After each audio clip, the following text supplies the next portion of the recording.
2장 누가복음 2장 1절로 7절 말씀입니다. 누가복음 2장 1절로 7절 말씀 되겠습니다. 봉독해 올립니다. 이때 가이사 아구스도가 영을 내려 천하로 다 호적하라 하였으니 이 호적은 구레뇨가 수리아 총독이 되었을 때 첫 번째 한 것이라. 모든 사람이 호적을 하러 각각 고향으로 돌아가며 요셉도 다윗의 집 족속인 고로 갈릴리 나사렛 동네에서 유대를 향하여 베들레헴이라 하는 다윗의 동네로 그 정원한 마리아와 함께 호적을 하러 올라가니 마리아가 이미 잉태되었더라. 거기 있을 때 해산할 날이 차서 맏아들을 낳아 강보로 싸서 구유에 누였으니 이는 사관에 있을 곳이 없음이러라. 아멘. 오늘은 예수님의 나심에 대해서, 예수님의 탄생하심에 대해서 말씀을 드리려고 합니다. 해마다 성탄절을 맞이하면 예수님의 탄생에 대해서 이렇게 저렇게 많은 설교가 있고 많은 이야기들이 있습니다. 또 예수 안 믿는 사람들조차도 재미있고 즐겁고 흥겹게 하기 위해서 모이고 하룻밤을 지내면서 그렇게 불태우는 밤들을 24일, 25일 날 보내기도 합니다. 그러한 일들이 일어나는 이 시기에 또 코로나로 인해서 이제 성탄절날 예배도 비대면으로 3분의 1만 예배드리는 그런 상황이 되어져서 우리는 어떻게 예수님의 탄생에 대해서 한 번쯤 더 생각을 해봐야 되는가, 그런 마음을 가져봅니다. 그러면서 오늘 이 말씀을 생각해 보면 누가는 의사입니다. 그리고 누가는 사실적인 이야기만 그 성경에 쓰려고 애를 썼습니다. 그리고 누가는 또 과학자이기도 합니다. 의사는 과학을 믿습니다. 그래서 과학을 신뢰하다 보니까 사실적으로 접근하고 사실이 아닌 것에 대해서는 상당히 그 협의점을 찾지 못하는 그것이 바로 누가의 문제점이기도 합니다. 그래서 누가복음을 잘 보면 병명이라든가 또 그 뭐 어떤 지역이라든가 그때 당시 환경에 대해서 확실하고 자세하게 기록을 하려고 애썼던 것을 볼 수가 있습니다. 우리가 물론 사복음서가 있지만 사복음서에서 예수님의 탄생에서 기록한 것은 마태복음하고 누가복음입니다. 마가복음하고 요한복음에는 예수님의 탄생의 기록이 없어요.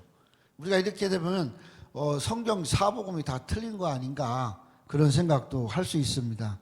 그러나 마태는 왕이신 예수님을 소개했습니다. 그래서 마태복음의 시작은 족보로 시작합니다. 아담으로부터 흘러오는 정통성, 왕족의 족보를 이야기를 하고 있습니다. 그래서 예수님의 왕되신 면을 이야기합니다. 마가는 예수님의 사역에 대해서 집중을 합니다. 그래서 예수님의 태어나심과 성장에는 별로 중요하지가 않아요. 하나님이 부르심을 깨닫고 하나님 앞에서 그 사역을 감당하는 바로 공생애에 대해서 집중으로 기록한 것이 마가입니다. 그러다 보니까 마가에는 메시아이신 예수님을 기록을 하고 있습니다. 누가는 사실적인 얘기에 접근해서 예수님의 탄생과 예수님 탄생 이전에 세례 요한의 탄생을 기록해서 예수님의 탄생이 세례 요한처럼 확실하고 정확하다고라는 것, 그것으로부터 출발을 하고 있어요. 그래서 누가는 사람인 예수님, 인자 예수님, 그래서 혹은 인자 복음이라기도 합니다. 그래서 예수님의 인성을 이야기합니다. 요한은 그게 아니라 예수님의 영원하심, 하나님의 아들이시며 곧 하나님이심을 증명하는, 그래서 요한복음의 핵심은 영생에 대한 기록이 있습니다. 그래서 요한은 신성, 예수님의 신성을 강조하고 있죠. 그렇게 다 각각의 마치 퍼즐을 맞추듯이 그렇게 각각이 주장하는 것이 다릅니다. 그러나 합쳐놓으면 예수님의 속성, 예수님의 또 직분, 예수님의 오신 그 궁극적인 이유와 그의 사역의 배경을 쉽게 네 개를 맞춰서 알 수가 있다고 할 수 있습니다. 이렇게 특별히 누가복음에는 이게 현실적이고 또 역사적인 것을 기록하고 있다면 오늘 이 누가복음을 통해서 예수님의 탄생하심, 그리고 예수님의 탄생은 어떻게 이루어졌는가, 또 언제 이루어졌는가, 무엇이 예수님의 탄생에서 우리에게 가져다주는 교훈인가, 이것을 오늘 이 말씀을 통해서 생각을 해보려고 합니다. 누가복음은 1장에 보면 세례 요한의 탄생으로부터 시작합니다. 1장 57절까지 세례 요한의 탄생이 나옵니다. 그리고 58절에는 주변 사람들의 반응, 그리고 59절로 66절까지는 세례 요한의 할례 받고 이름 짓는 장면, 그 다음에 67절부터 79절까지는 바로 아버지 사가랴의 예언, 그리고 세례 요한의 성장기가 1장 80절까지 나옵니다. 그리고 이 세례 요한의 기록이 총 24절이 됩니다. 예수님 역시 2장에 들어서면 예수님의 탄생, 2장 1절로 오늘 읽은 본문 7절까지, 또 주변 사람의 반응이 8절로 22절에 나오고, 8일째가 되어서 할례를 받으시고 이름 짓는 장면이 21절에 나오고, 그 다음에 시므온과 안나의 예언 22절로 39절, 예수님의 성장에 대한 기록이 40절로 52절까지, 총 52절이 예수님의 탄생에 대한 기록입니다. 즉 세례 요한의 약 2배가 정도 되는 절수를 통해서 예수님을 소개하고 있어요. 그거는 세례 요한이 중요한 것이 아니라 예수님의 탄생이 중요하다라는 거죠. 그리고 예수님의 탄생으로 말미암아 우리 역사는 어떻게 돼요?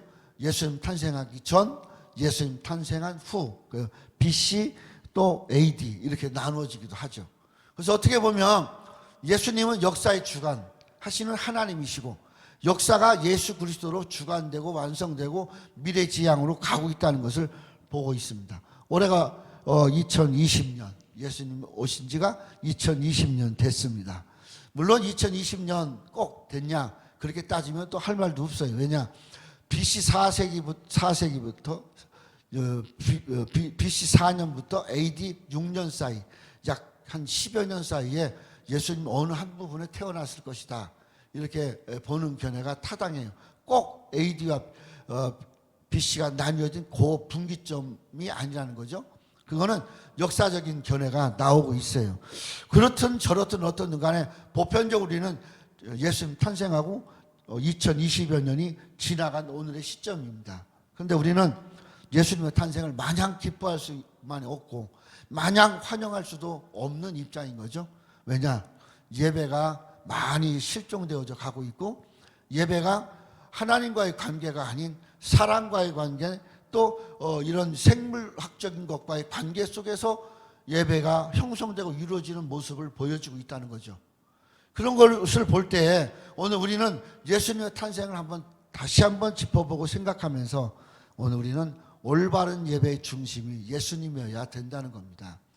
예수님이 우리 예배의 올바른 중심이 돼야 되고, 우리 삶의 중심이 예수님이어야 된다는 겁니다. 즉 예수님을 만나기 전과 예수님을 만난 후의 차이가 정확하고 차이가 있어야 될 뿐만 아니라, 예수님을 만난 이후부터는 주님과 동행하는 삶이 이루어지고, 주님과 동행하는 삶을 통해서 하나님의 구속사를 이루어가며 하나님의 놀라운 일들을 이루어가야 된다는 거죠.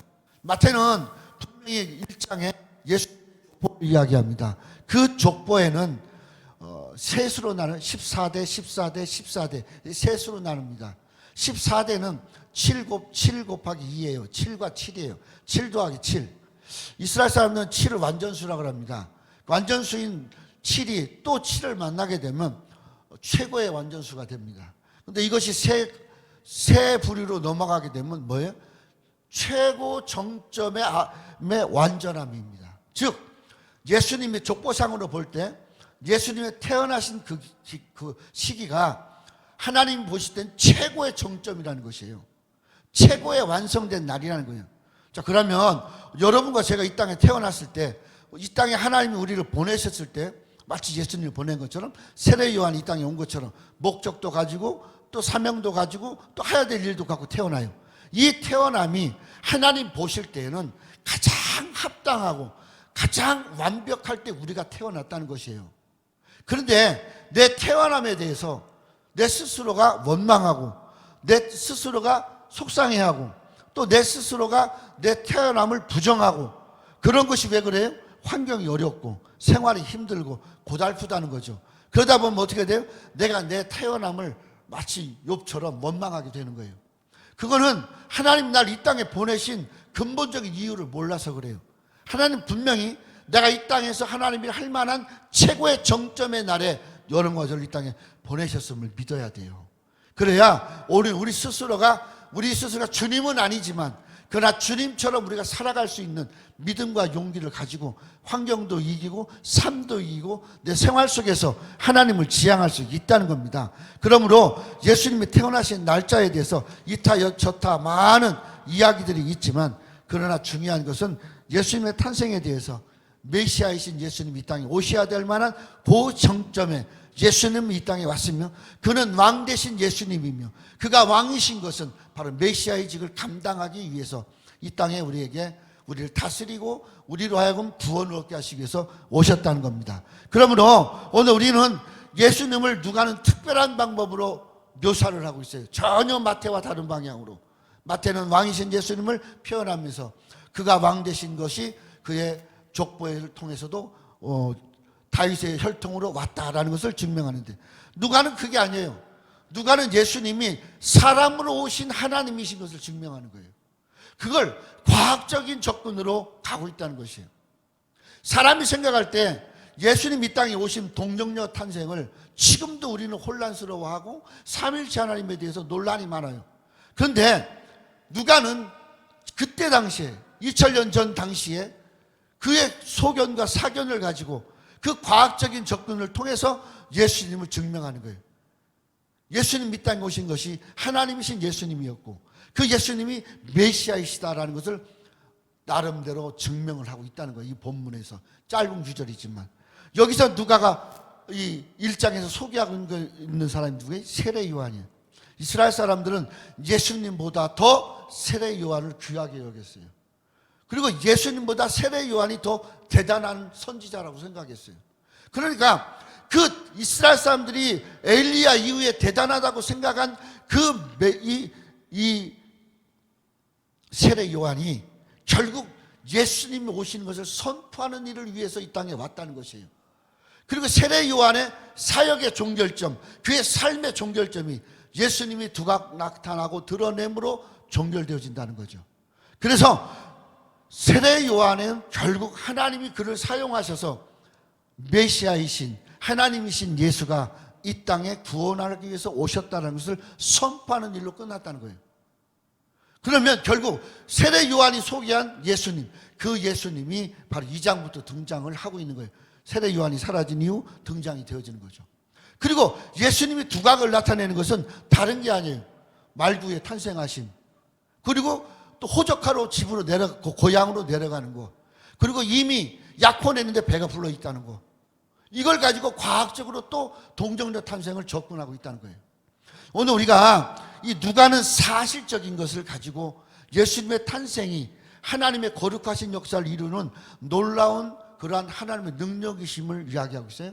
우리 삶 속에서 하나님의 놀라우신 능력은 내게 기적이 일어나고 막 죽은 자가 살아난 일을 내가 행하고 막 하늘에서 막 돈덩어리가 떨어져서 내가 거침없이 일을 하고 그런 능력이면 얼마나 좋겠어요. 근데 하나님은 나에게 여러분에게 주시는 능력은 딱 하나예요. 죄 사함 받은 능력밖에 없다는 거예요.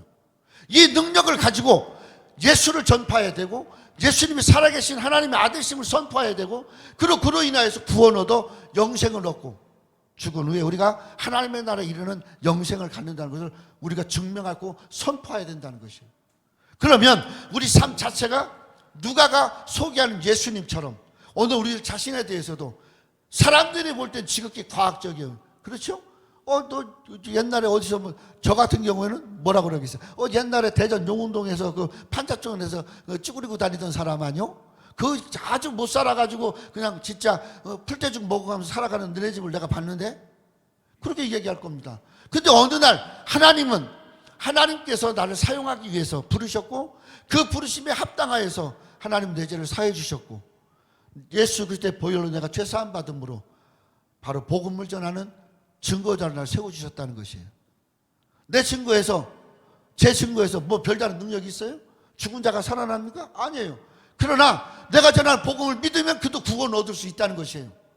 내가 전한 복음을 그도 믿으면 예수 그리스도는 그에게 메시아가 되어주시고 구원자가 되어주신다는 거예요. 이보다 더 크고 이보다 더 위대한 능력이 어디 있겠어요?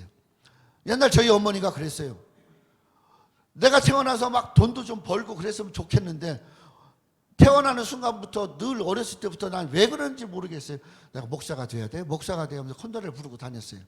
그래 우리 어머니가 맨날 저한테 그랬어요. 돈 벌어서 좀 형제도 살리고 그래야지 집구석이 엉망인데 너는 네 생각만 하냐. 그런 얘기를 했어요.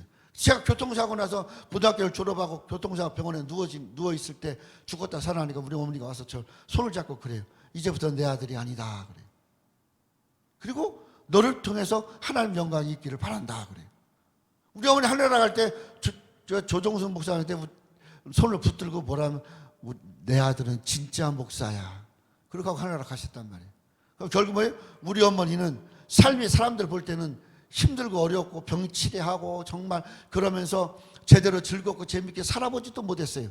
그런데 우리 어머니의 만족한 것은 있냐? 내 아들은 목사야 라는 것이요. 왜? 내 아들이 복음을 전하는 자야.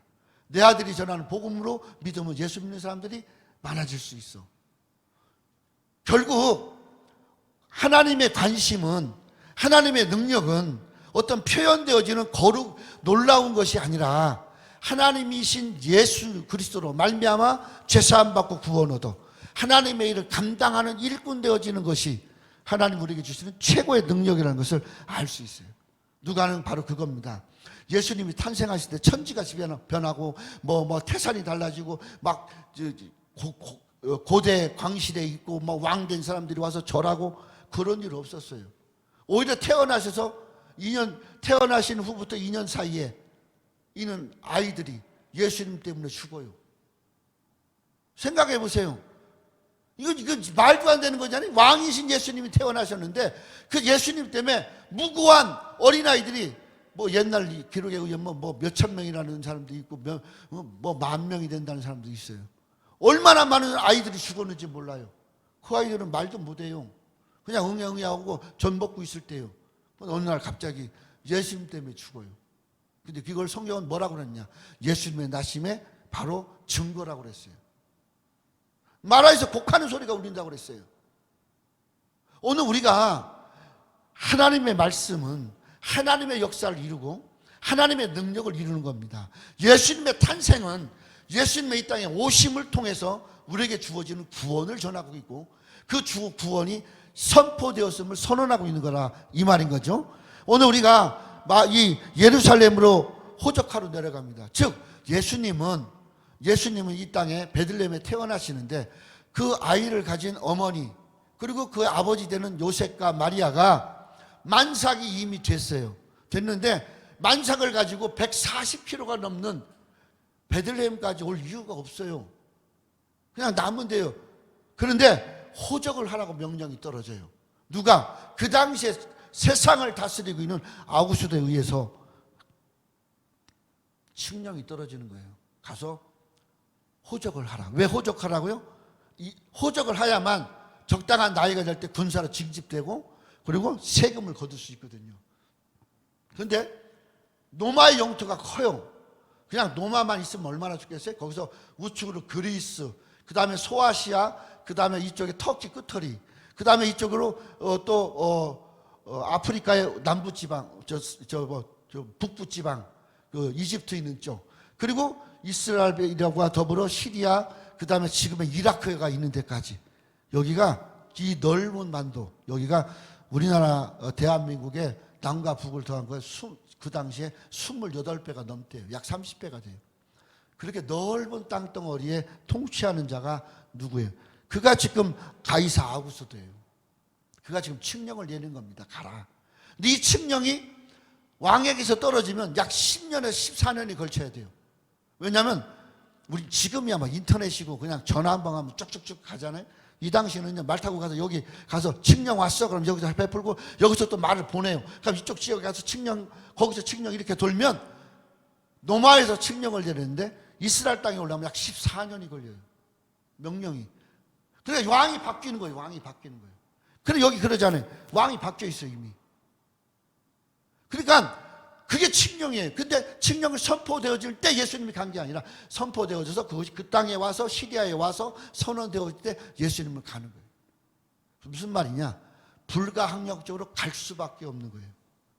즉 안 갈 수 없는 상황, 뭐 하나님이 명령해서 가는 게 아니라 안 갈 수 없는 상황인데 그 상황을 이용해서 예수님이 베들레헴에서 나시는 거예요.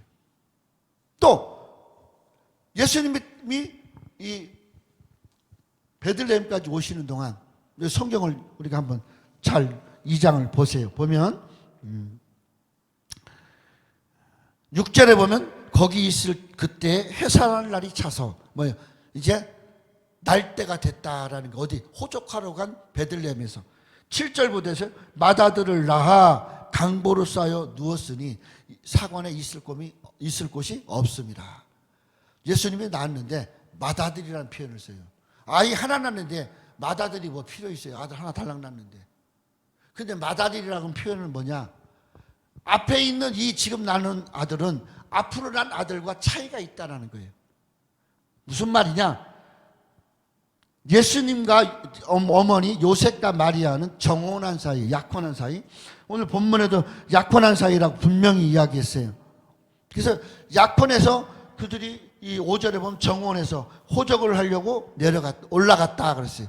이 올라갔어요. 갈릴리에서 내려가는 것이 아니라 지도로 보면 내려가야 돼요. 그런데 올라갔다고 그래요. 왜냐? 해수면으로 따지면 해발 베들레헴과 나사렛과의 사이는 약 700m 차이가 나요. 지금 남산보다 더 낮은 데가, 남산 높이보다도 낮은 데가 나사렛이에요. 그러니까 나사렛에서 당연히 올라오는 거예요. 또 수도가 예루살렘이니까 올라온다고 하는 거예요. 그러니까 이런 것까지도 과학적으로 인양반은 쓴 사람이 누가요? 하여튼 정확하게 확실하다는 것. 그리고 와서 맏아들, 예수님은 맏아들이에요. 차별이에요. 지금 예수님 하나밖에, 지금 예수님 하나 낳고 있는데 맏아들이래, 얘를. 얼마나 날 걸 얘기하는 거예요. 그건 뭐예요? 지금 이 난 아이들과 앞으로 날 아들은 차이가 있다라는 거예요. 우리가 성경에 보면 야고보서와 유다서가 예수님 동생이 있었어요. 그러니까 예수님 동생이 남자가 셋이 있고 여자가 하나 있어요. 그런데 이 모두를 뭐라 그러냐? 예수님과 차별된 아들로 구별해요. 왜요? 그래야 동정녀 탄생이거든. 그리고 정혼한 이후에 아이를 가지면 죽여야 돼요. 돌에 맞아 죽어요. 통관한 여자가 돼서. 근데 예수님 그 어머니는 물론 호적하러 가서도 피해도 갔지만 그러나 그것이 뭐예요? 약혼 관계에 있다는 것은 결혼하지 않았다는 거예요. 즉 남녀 관계를 하지 않았다는 것이에요. 동정녀 탄생이라는 것을 누가는 지금 이렇게 설명을 하고 있는 겁니다. 오늘 우리가 성경을 최대한 역사적인 사실 속에서 하나님이 하셨던 일들을 표현하고 있는 누가를 보면서 우리가 복음을 전할 때, 말씀을 선포할 때, 또 우리가 하나님 일을 할 때 사실적인 접근도 중요하지만 그 사실적인 것을 통해서 하나님의 일들이 이루어지는 놀라운 역사를 증명하는 것이 사명자의 자세인 겁니다. 오늘 우리가 그런 자세로 하나님의 일들을 이루어 가야 됩니다. 우리가 생각할 때는 뭐 성경이 다 틀린 것 같아 뭐 어쩔 때 하지만 누가는 절대 그러지 않았어요. 자기에게 갖고 있는 최선의 방법으로 예수님의 탄생을 지금 표현하고 있는 것입니다. 예수님 태어나신 곳이 어딜까요? 베들레헴이에요. 그죠? 장소는 베들레헴이에요. 그래서 여기 뭐라고 그러냐? 베들레헴으로 내려갔다. 결국 어느 집을 이야기하네요. 한 곳. 한 곳이라는 말은 히브리어는 뭐라고 그러냐면 한적한 곳, 들판 이렇게 얘기해요. 그러니까 집들이 다닥다닥 모여 있는 데가 아니라 한적한 곳에 뭐라고 그래서 사관. 사관은 오늘날 여관이에요. 오늘날 여관이 아니라 옛날 조선시대 여인숙 같은 데요. 주막 같은 데요. 그래서 여관과 주막은 좀 틀려요. 여관은 도시 내에서 들어와서 쉬는 사람이지만 도시 인접한 곳에 이렇게 오늘날 가면 정자 같은 데다가 이렇게 2층 정자를 만들어 놓고 그래 놓고 사람을 받아요. 그 구름 비하고 뭐 바람만 피할 수 있도록 해서 2층은 주로 뭘 쓰느냐? 그 숙소를 쓰고 잠을 자는데 주로 써요. 1층은 거기 부엌이 있어요. 그리고 나머지 부엌 옆에는 뭐냐? 겨울에 밤에 짐승들 이렇게 데려다 놓는데요. 가축들 데려다 놓는데요. 그래서 거기다가 이제 집단 깔아놓고 이 가축들이 거기 와 있어요. 예수님이 가축 있는 데 오신 거예요. 여기에는 양도 있고 소도 있어요. 근데 거기에 또 뭐라고 그랬어요? 말구유에 놨다. 그래서 말구유. 말구유는 소나 양이 먹는 음식통이에요. 음식통. 그러면 성경 요한복음은 뭐라고 기록하고 있어요? 요한복음 14장 15장으로 넘어가면 뭐라고 기록하고 있어요? 예수님이 이 땅에 오신 양이라 그랬어요. 그리고 또 이 누가복음 1장에 가면 세례 요한이 예수님 향해서 뭐라고 그래요? 1장 예수님이 세례 받으실 때 그때 전후에서 세례 요한이 예수님을 뭐라고 그래요? 저는 세상 죄를 지고 가는 하나님의 어린 양 그랬어요. 양은 뭡니까? 양은 하나님께 드리는 제물이에요. 이미 예수님은 제물로 오셨다는 것이에요. 제물로 오신 예수님은 집에서 태어나는 것이 아니라 가축 있는 자리에서 나는 거예요. 그래서 가축은 아니지만 가축처럼 소나 양처럼 하나님 앞에 드려지는 제물이 이미 되어져 이 땅에 왔다는 것이에요. 이거 하나님 약속이에요. 그 다음에 뭐라고 말구유, 그죠? 말이 음식 먹는 데 왔어요.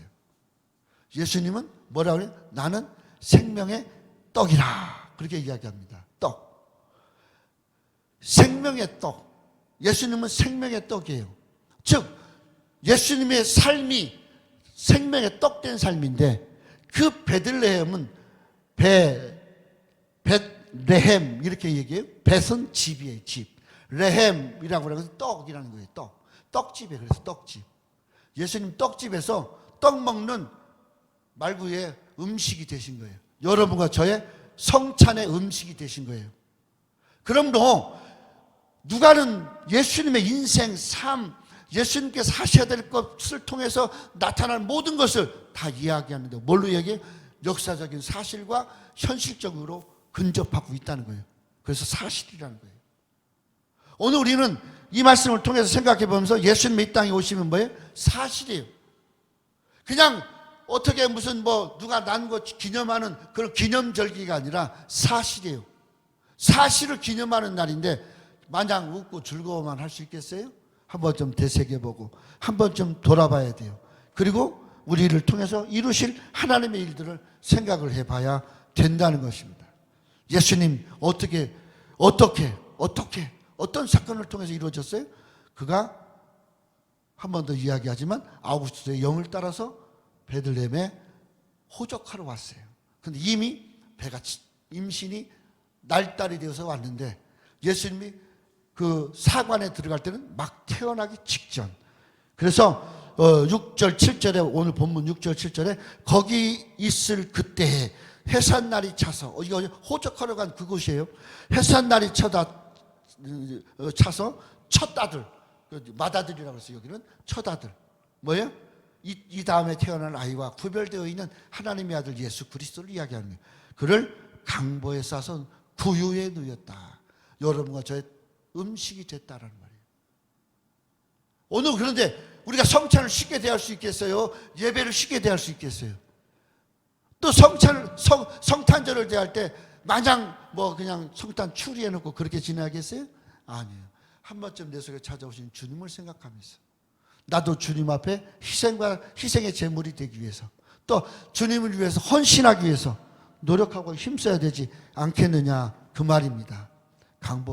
강보는 아기 싸는 이 저기예요. 그래서 추운데 차운 이 말구유는 두 가지 종류예요. 뭐냐면 통나무를 파서 해놓던가 아니면 돌을 깎아서 가운데를 파서 넣던가 그게 구유. 얼마나 차갑겠어요. 그래서 구유로 이렇게 덮어서 구별되게 놨어요. 우리는 우리 삶 자체가 주님을 만나면서 구별된 삶이 돼야 돼요. 세상과 구별되고 또 내가 이적지 해왔던 거는 구별되게 내게 주어진 일들 속에서 어떤 사람은 그렇게 얘기합니다. 이 사관을 마치 이 국도를 따라 내려가는데 휴게소가 없는데 뭐가 있어요? 거기에 보면 트럭들 쉬는 공간이 있어요. 거기 옆에 보면 화장실 있고 지금은 컨테이너로 이런 걸 잘 해놨지만 옛날에는 이렇게 천막처럼 이렇게 해놨어요. 바로 그 모습을 생각하는 게 좋다. 그렇게도 얘기해요. 오늘 말씀을 마치겠습니다. 주님은 분명히 이 땅에 오셨습니다.